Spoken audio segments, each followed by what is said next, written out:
Jangan sampai peluang-peluang ini justru dimanfaatkan oleh orang yang datang ke Bali untuk bersaing dan bekerja untuk kepentingan ekonomi mereka ya. Sedangkan kita sendiri tidak mampu ya. Usaha masyarakat lokal kita seperti warung kaki lima dan lain sebagainya itu sebagai UMKM lokal kita itu sangat tersisih dengan adanya usaha-usaha yang sifatnya itu masuk ke desa-desa. Nah, ini menjadi persaingan. Cobalah kita bentuk awik-awik adat untuk mendata warung kelontong itu supaya mungkin tidak 24 jam. Setelah toko modern menjamur di Bali, kini menyusul keberadaan warung kelontong mengejutkan semua pihak karena pertumbuhannya sangat pesat dan cepat di berbagai pelosok hampir di seluruh Bali. Jenis produk yang ditawarkan hampir sama dengan toko modern berjejaring, tidak kalah warung kelontong ini juga buka hampir 24 jam dengan menyediakan berbagai kebutuhan rumah tangga. Namun demikian, keberadaan warung kelontong dan toko modern berjejaring ini membawa persoalan tersendiri bagi UMKM masyarakat Bali yang mati suri secara perlahan-lahan. Warung kelontong mudah ditemui di mana saja, bahkan keberadaannya sama seperti minimarket berjejaring nasional yang sudah ada sejak lama. Hampir mirip dengan minimarket toko modern, warung kelontong juga menyediakan barang-barang kebutuhan pokok yang cukup komplit. Jika dilihat dari luar, warung kelontong ini memiliki ciri khas, yakni barang tersusun dengan rapi dengan berbagai jenis yang juga menyediakan pertamini. Keberadaan warung kelontong ini sangat dirasakan manfaatnya bagi masyarakat Bali dalam memenuhi kebutuhan sehari-hari. Masyarakat Bali sebagai penduduk lokal yang merasa nyaman dan memilih pekerjaan di bidang pariwisata tentu juga berpengaruh terhadap sektor-sektor usaha UKM lainnya yang digarap oleh pihak luar ya. Bahkan sekarang ini cenderung ada usaha-usaha UKM yang berpindah-pindah ya. Di samping adanya serbuan dari toko modern, juga ada warung kelontong yang berjejaring ya. Ini kan sekarang menjadi fenomena di Bali ya. Itu adalah banyak diserbu usaha-usaha ini untuk orang Bali ya. Tetapi orang Bali sendiri sulit bersaing dan meningkatkan daya saing di bidang usaha UKM seperti itu ya. Padahal ini kan peluangnya cukup bagus ya. Dan di perjalanan kalau ini sudah menjamur, masyarakat Bali merasa tersaingi. Padahal kita tidak melakukan apa-apa terhadap kondisi itu ya.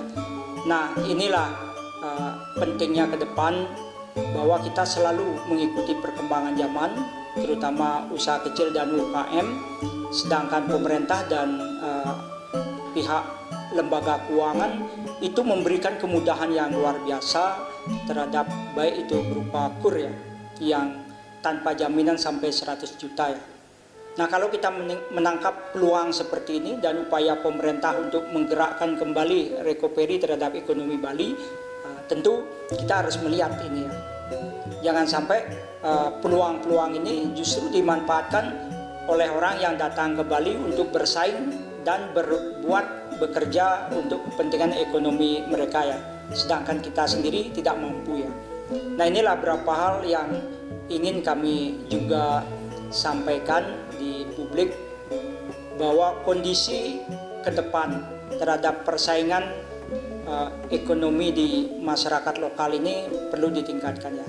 Artinya daya saing kita perlu ditingkatkan baik dari sisi kualitas sumber daya manusianya, informasi dan termasuk juga penguasaan di dalam berusaha ya. Lihat perkembangan daripada perekonomian Bali saat ini, sebenarnya kita sebagai warga lokal, kita sebagai penduduk lokal, kita ada di posisi dilema saat ini, di mana kehadiran penduduk pendatang, nah itu sudah sangat menyisihkan daripada usaha-usaha masyarakat lokal kita seperti warung kaki lima dan lain sebagainya, itu sebagai UMKM lokal kita itu sangat tersisih dengan adanya usaha-usaha yang sifatnya itu masuk ke desa-desa. Nah, ini menjadi persaingan. Nah, belakangan ini jauh lebih ekstrim. Kita melihat banyak sekali sekarang penduduk pendatang datang dengan tujuan, dengan fokus mereka adalah bisnis dengan cara membuka warung kelontong. Bahkan kita melihat dari beberapa penduduk pendatang itu juga mereka menerapkan konsep-konsep yang sifatnya sampai buka 24 jam, kemudian harga itu jauh lebih murah dan lain sebagainya.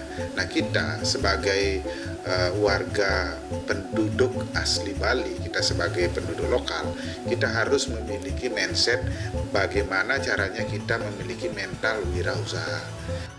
Sekarang warung lokal kita sudah merasa terhimpit dengan keberadaan toko modern dan warung kelontong itu. Nah, kenapa demikian? Karena warung modern itu sangat luar biasa, Pak.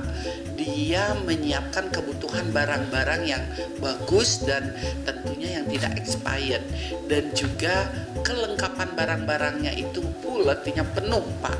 Juga kenyamanan, merasa kenyamanan berbelanja itu sangat luar biasa, prima sekali melayani pelanggan-pelanggan yang datang. Sedangkan kalau warung kelontong itu mereka buka sampai 24 jam.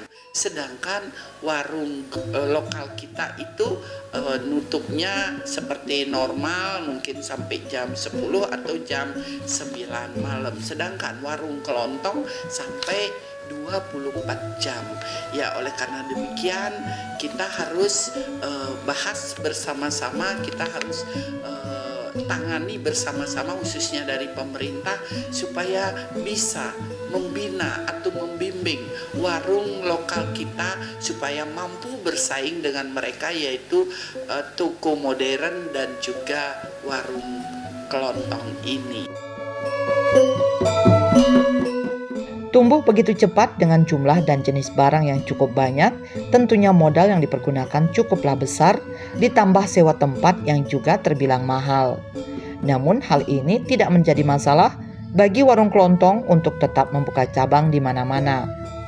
Hal ini tentunya kemudian menimbulkan spekulasi dari berbagai kalangan.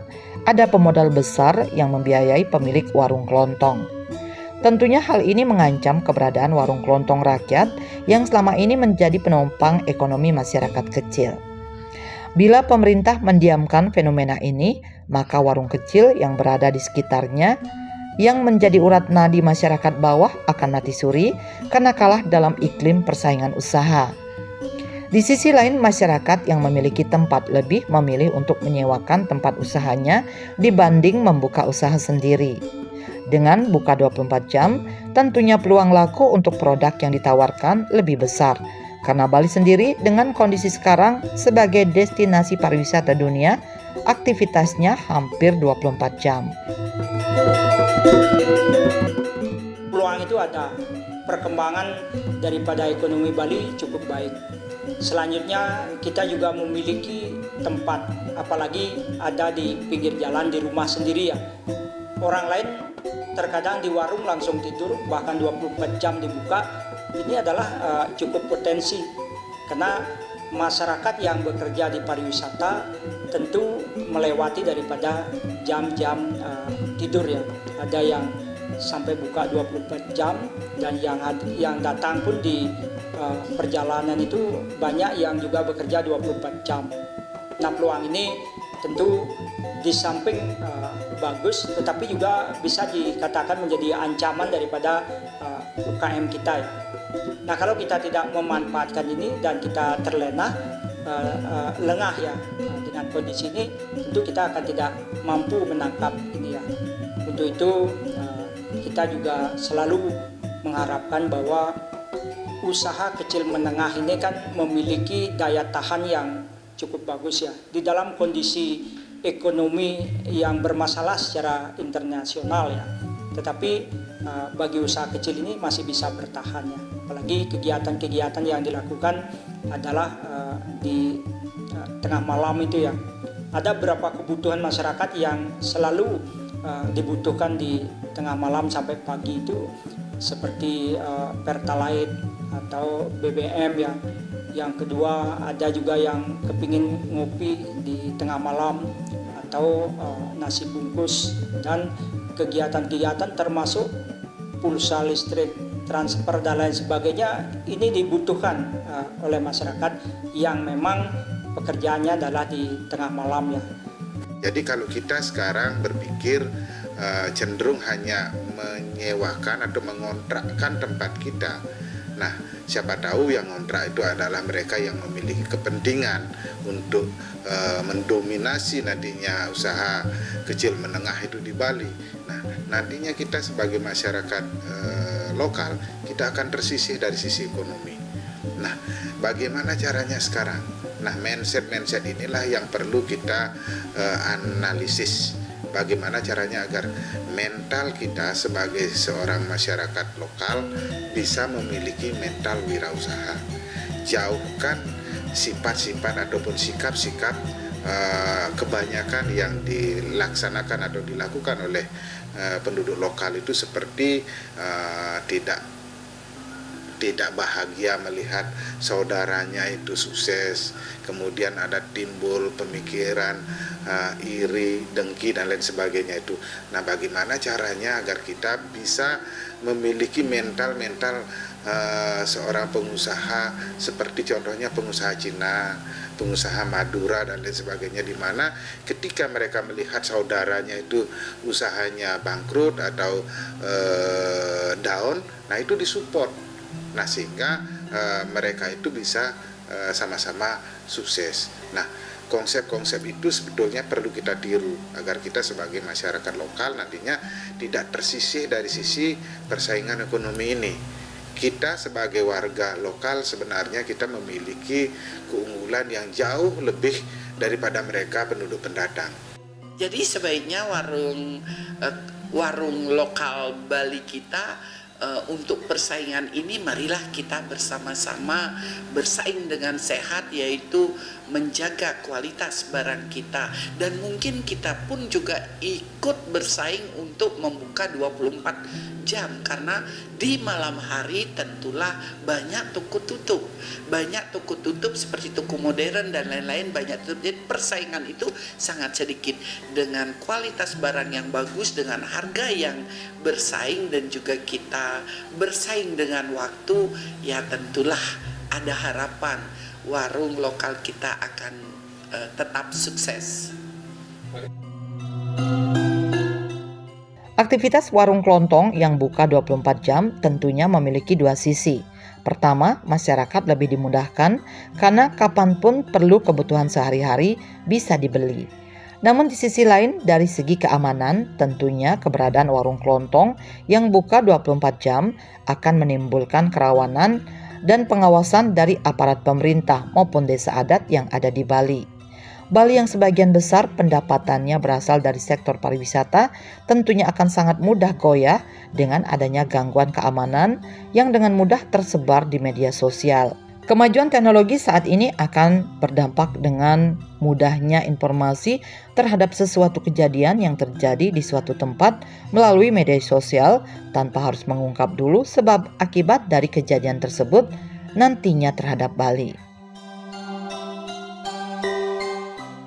Nah kondisi ini tentu di samping bermanfaat dan bagus peluang ini, tetapi juga bisa meresahkan.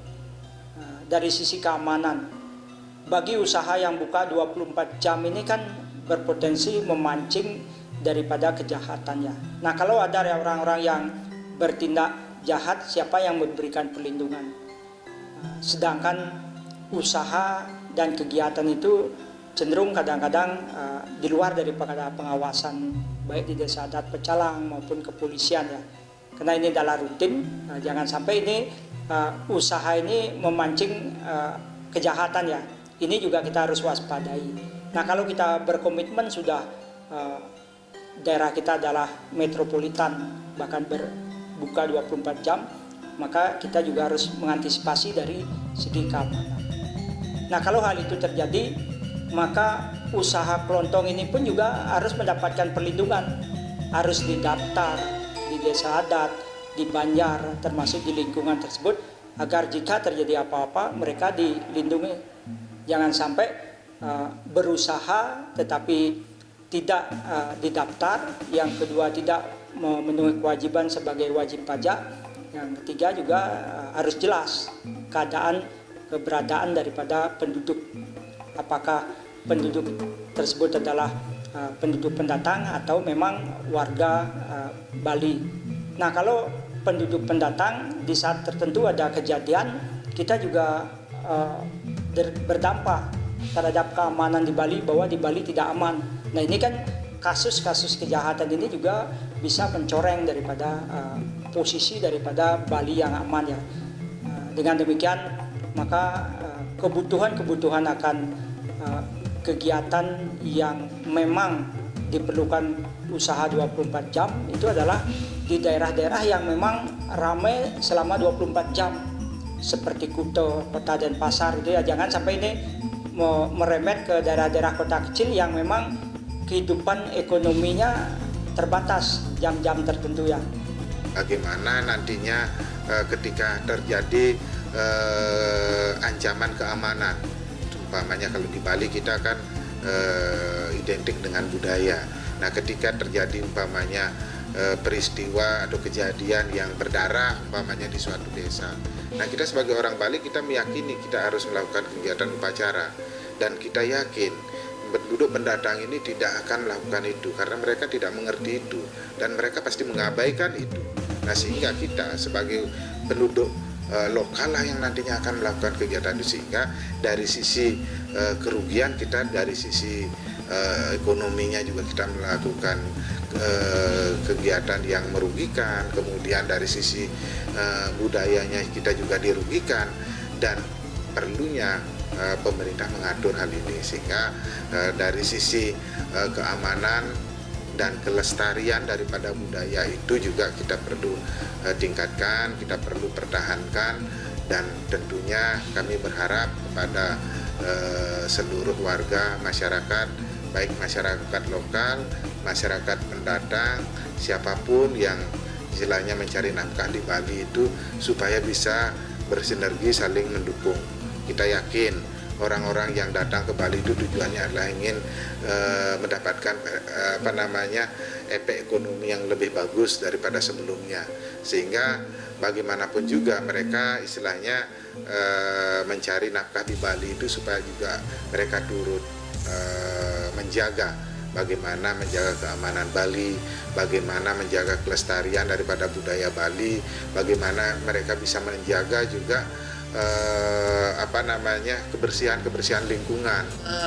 Untuk pendataan dari pendatang itu sangat bagus, dan juga kita harus batasi. Artinya yang kita izinkan itu adalah yang mengikuti aturan, yang mengikuti awik-awik atau adat di Bali, atau mungkin mereka tidak merasa cocok dengan adat di wilayahnya. Tentunya ini tidak kita izinkan. Jadi kalau mereka mengikuti aturan kita, tentulah kita perbolehkan mereka berusaha atau berbisnis di Bali. Dan juga harapan saya dari adat, cobalah kita bentuk awik-awik adat untuk mendata warung kelontong itu supaya mungkin tidak 24 jam. Ada beberapa hal yang menjadikan masyarakat Bali sulit berkembang di daerahnya sendiri dalam berusaha, yakni masyarakat Bali belum bisa sepenuhnya keluar dari zona nyamannya sebagai putra daerah yang masih memiliki cadangan baik berupa dana maupun yang lainnya. Padahal jika masyarakat Bali tidak mau bersaing, masyarakat Bali akan semakin terpinggirkan dan tidak menutup kemungkinan ke depannya akan tersingkirkan baik dari segi ekonomi maupun yang lainnya. Kita memang menyadari bahwa zona nyaman bagi masyarakat kita itu adalah sudah kita miliki. Yang kedua, dengan kondisi lingkungan, daya saing yang memang kita akui bahwa setiap kegiatan apapun kita pasti pilih-pilih ya. Masyarakat lokal pasti memilih yang lebih baik ya. Termasuk juga jika tidak ada pekerjaan pun mereka masih bisa hidup. Nah ini kan juga cenderung mendorong masyarakat kita kurang maksimal di dalam bersaing, terutama di sumber daya manusia, udah itu di ekonomi begitu ya, termasuk juga di pendidikannya. Ini tentu bagi kita adalah persoalan besar ya, karena masyarakat yang memiliki sumber daya yang bagus, memiliki daya saing yang bagus, ini akan menyebabkan baik ekonomi keluarga, ekonomi masyarakat dan pemerintah kabupaten kota dan Bali pun akan terdongkrak. Nah kalau sumber pendapatan dan ekonomi kita kurang bagus, ini kan cenderung menimbulkan berbagai kerawanan sosial. Tidak hanya persoalan ekonomi, tetapi juga ini akan berdampak terhadap lingkungan, udah itu sekolah, kesehatan, pendidikan mereka, ya. Nah kalau ekonomi kita tidak bagus, maka otomatis kesehatan dan pendidikan akan kurang terjangkau. Di sinilah kita perlu selalu memotivasi bahwa kita harus mampu bersaing dengan kondisi lingkungan yang ada.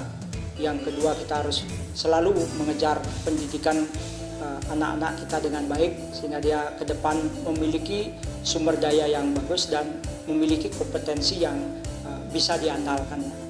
Kita sebagai masyarakat lokal, sebagai penduduk lokal, ketika kita memiliki usaha atau UMKM, nah kita harus juga mengerti bagaimana mental kita sebagai seorang pelayan. Kita mau tidak mau kita harus memiliki ilmu itu, bagaimana kita melayani orang supaya orang itu merasa puas dengan apa yang kita lakukan. Kedua, bagaimana kita memenuhi kuantiti yang dibutuhkan sehingga ketika mereka berbelanja di tempat kita, apapun yang mereka inginkan itu mereka bisa mendapatkannya. Jadi dengan tentunya harga yang lebih bersaing, kemudian dengan kualitas yang lebih bagus, dan terutama yang terpenting itu bagaimana pelayanan dan kebersihannya.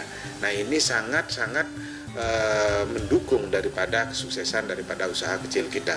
Nah belakangan ini yang kita sayangkan, masyarakat lokal ini mengabaikan dari sisi pelayanannya, kemudian dari sisi kuantitinya, dari sisi kualitasnya, kemudian dari sisi kebersihannya, ini diabaikan. Nah ini salahnya kita sebagai penduduk lokal. Mestinya hal-hal yang seperti inilah kita tingkatkan ke depannya, sehingga harapan kita ke depan, kita sebagai penduduk lokal, kita bisa memiliki UMKM atau usaha kecil menengah yang sifatnya ini bisa berkesinambungan dan kita bisa bersaing dengan usaha-usaha yang dilakukan oleh penduduk pendatang ini. Nah itu harapan kita. Nah bagaimana caranya? Caranya mau tidak mau kita harus mengubah mindset kita, hilangkan perasaan iri, hilangkan perasaan dengki kepada saudara kita yang mungkin saat ini sudah menerapkan pola-pola itu dan mereka lebih sukses. Nah ketika mereka itu mengalami kesuksesan yang lebih tinggi daripada kita, bagaimana kita bisa meniru mereka? Jangan kita malah iri, malah dengki kepada mereka. Nah ini harapan kita kepada warga penduduk lokal supaya menghilangkan cara-cara berpikir masa lampau itu. Marilah ke depan kita berpikir positif, bagaimana kita bisa melakukan kegiatan bisnis atau kegiatan usaha itu dengan pola-pola yang sifatnya, karena apa yang kita pikirkan itu yang akan terjadi. Masyarakat Bali hendaknya harus cepat tanggap dan sadar akan kondisi ini dan mengambil tindakan dalam memenangkan sebuah persaingan. Ubah mindset dan pola hidup adalah hal utama yang harus dilakukan dalam menumbuh kembangkan jiwa usaha dari masyarakat Bali yang sebenarnya tidak begitu kalah kualitasnya. Pemilik usaha dan tempat dapat melakukan kerjasama dengan pihak penyewa dan jangan hanya menyewakan begitu saja.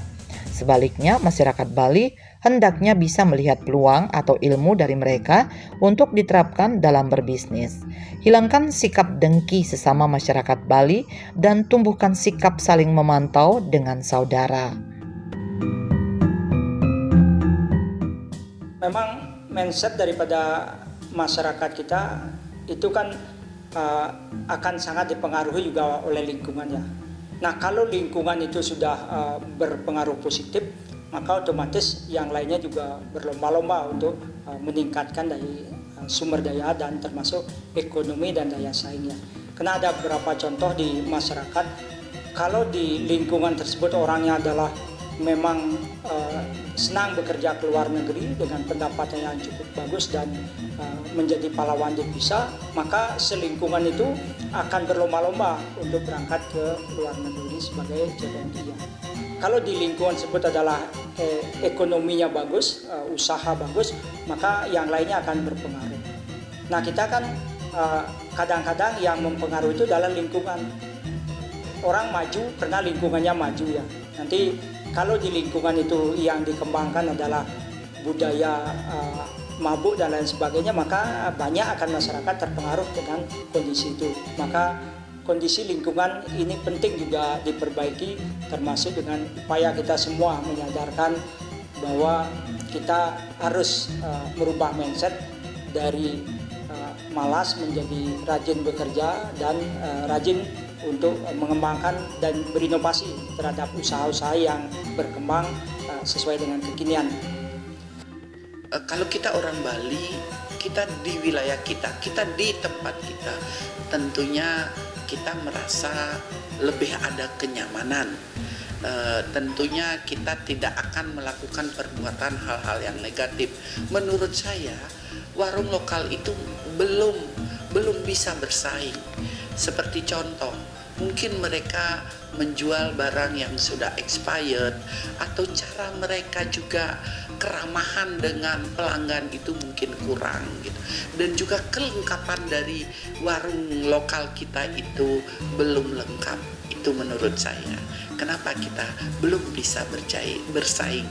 Jadi marilah kita perlu bina warung lokal kita. Kecenderungan di lapangan yang kita lihat, biasanya penduduk lokal itu ketika mereka memiliki fasilitas, contohnya mereka memiliki ruko, mereka memiliki lahan yang kosong, kemudian mereka juga memiliki rumah dan lain sebagainya. Nah, ini kecenderungan yang kita lihat itu adalah mereka menyewakan atau mengontrakkan kepada mereka yang ingin melakukan kegiatan usaha. Tetapi dari sisi lain, kami sebenarnya ingin sekali mengarahkan agar warga kita, penduduk lokal, ketika memiliki aset, memiliki fasilitas seperti itu, bagaimana kita memiliki mindset untuk turut serta menjadi wirausaha. Nah, bagaimana caranya untuk turut serta menjadi wirausaha itu? Sedikit tidaknya kita menghindari hal-hal yang sifatnya menjual pertama. Yang kedua, sedikit tidaknya kita memiliki mental tidak hanya menyewakan kepada orang lain, kepada penduduk pendatang, tetapi bagaimana kita bisa memiliki mental wirausaha dengan cara mungkin berkolaborasi, bekerja sama. Jadi istilahnya ketika ada investor datang, kemudian kita memiliki ruko umpamanya, nah, daripada disewakan lebih baik kita bekerja sama. Nah, apa keuntungannya? Secara kontinuitas nantinya kita sebagai penduduk lokal kita memiliki kegiatan usaha, sehingga secara ekonomi ini akan terus kontinu. Tetapi kalau kita coba pikir kita menyewakan, seberapapun kita memegang uang sewa itu, kalau kita tidak pergunakan dengan baik, kemudian mungkin karena terlalu banyak kita memegang duit, kadang-kadang kita hilap juga, akhirnya habisnya itu tidak terukur dan tidak terencana. Nah, sehingga ujung-ujungnya kita kehabisan duit, nantinya ujung-ujungnya kita terpaksa juga menjual dari apa yang kita miliki itu, aset kita itu. Makanya sebagai warga lokal, memandang fenomena menjamurnya toko kelontong itu tak boleh dipandang secara ras. Selagi para pelakunya adalah warga negara Indonesia, maka mereka boleh dan sah membuat usaha dimanapun di seluruh penjuru negeri ini. Yang terpenting, para pelaku usaha tersebut selalu mengikuti aturan yang berlaku, baik itu dari pemerintah provinsi, kabupaten, maupun aturan dari desa adat setempat. Hendaknya keberadaan dan menjamurnya toko kelontong Madura itu seharusnya bisa menjadi cambuk juga bagi masyarakat lokal untuk semakin jeli melihat peluang usaha. Etos kerja dan berdagang mereka harusnya ditiru oleh warga lokal Bali. Jangan hanya jadi penonton saja dan ujung-ujungnya nanti menyalahkan orang lain, bukan sebaliknya memperbaiki diri.